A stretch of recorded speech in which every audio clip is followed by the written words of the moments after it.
Hello, this is Virtualis the Chess Noob, learning and having fun with chess. One of the maxims that I heard and read as a beginner was that one should develop knights before bishops. The logic here is that it is often more obvious in the opening where the knights should go, while there are more options for the bishops. Where possible, we don't want to make two moves and lose tempo when one would have done the job. One of the effects is that the four knights game, which sees the early development of the knight to c3, c6, f3, and f6, is a commonly seen opening, as was the case in this game. I hope you enjoy! So let's have a look at the review first. So this is chess.com's algorithm. I played with reasonable accuracy, about 80%. The opponent did not quite so well. We started off with some book moves, and I probably did play better, the opponent having had more mistakes and a blunder, which led them to really lose the opening of the game. Now let's have a quick look at the analysis now. So in this game, I started off with the Vienna. So I played white, opponent black, so e4, e5, knight to c3. The opponent played their knight to c6 in a symmetrical way, and I developed the bishop to c4, hoping to invite the opponent to again play symmetrically, and then there is the very strong attack queen to g4 with an attack on the pawn on g7. Now, this is the Max Lang defense. Now, the opponent, however, opts to develop their other knight.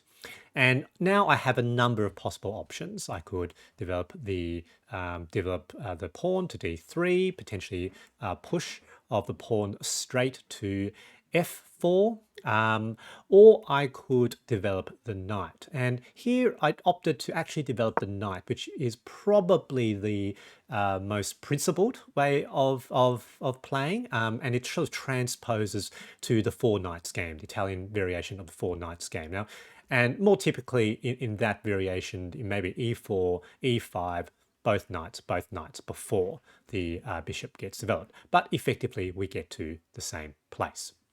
So at this point, it's no longer really the Vienna. Now the opponent decides to play h6. I suppose defending against a potential future move by the bishop to g5 or a push for the knight to g5. I decide to simply develop to d3, so developing my chain of pawns, fighting for the center. The opponent now develops their bishop to c5. Everything here is fairly sort of normal, so very similar to the Italian. So short castles, opponent develops another flank pawn to a6, which again sort of prevents sort of expansion to the b5 square. Now there is a potential that the opponent might be trying to push on the queen side with an attack on the bishop. So to stop that, I opted to develop my pawn straight to a4, preventing that attack. And it also gives a nice square for my bishop to retreat to while keeping pressure on the f7 pawn. So I develop, opponent develops their knight with an attack on the bishop. Interestingly, I think there is probably the best move here, according to Stockfish, is simply to take the pawn on e5, which is now no longer defended, also now defending the bishop. However, in this case, I really wanted to keep the bishop pair if possible. So instead, I opted to retreat the bishop to a2, which was sort of part of the intention of pushing the pawn to a4 in the first place.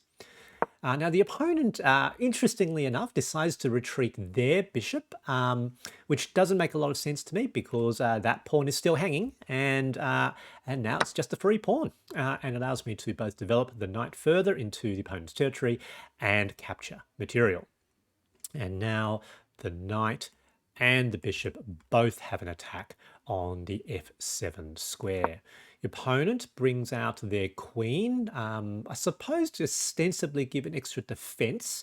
Um, and here I thought a while actually before making the next move. I sort of, I suppose, lost my nerve and I thought, oh, look, I won't capture given that the opponent could just move their rook afterwards. But Stockfish's analysis says that that actually is in fact the best move. So by capturing, obviously the opponent can't really capture back with the queen, so that defense is actually not that effective. One of the best moves I think for black is just to castle, and now I can capture that pawn. And because it's a double check, the opponent actually can't, whoops, the opponent can't even capture back. And you know, really they're forced to move the king to h8, and then yeah, lots of potential things can happen in this position. So I think that was potentially the best line. However, as I said, I sort of lost my nerve and I thought, look, I couldn't quite see where we would go after that attack. So instead, what I did was I moved the knight out of way, because obviously it is being attacked by the queen. And here I thought I would be reasonably happy for them to capture, and then I could capture back. The opponent castles. I now push the pawn forward to now having an attack on the knight, effectively forcing the trade. I was fine with that. They move the queen, which is fine. But now I saw this very strong attack with the bishop. So bishop here, direct attack on the queen.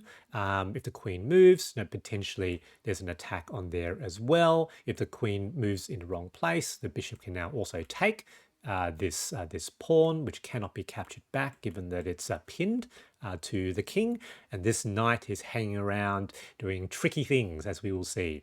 The opponent obviously moved the queen out of the way, trying to keep defense of I think that pawn and that pawn to prevent the move, the capture with the bishop on h5. However, now I've got an attack with the knight again.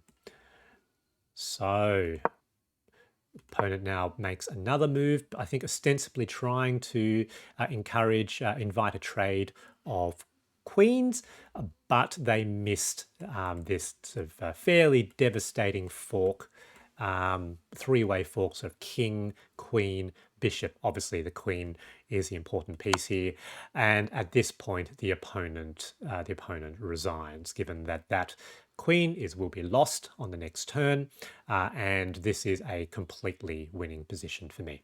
Anyway, so I had fun with this. The tricky trappy knights, always have to be careful with the knights. This was a good game. GG to the opponent. In this game, I started with a Vienna game, the Max Lang defense. However, I decided to play a little bit more positionally by developing my knight to f3, transposing to the four knights game. I had another video titled Tricky Trappy Knights, and in this game, the knight was definitely the MVP of the match. I hope you enjoyed the video, and thanks for watching.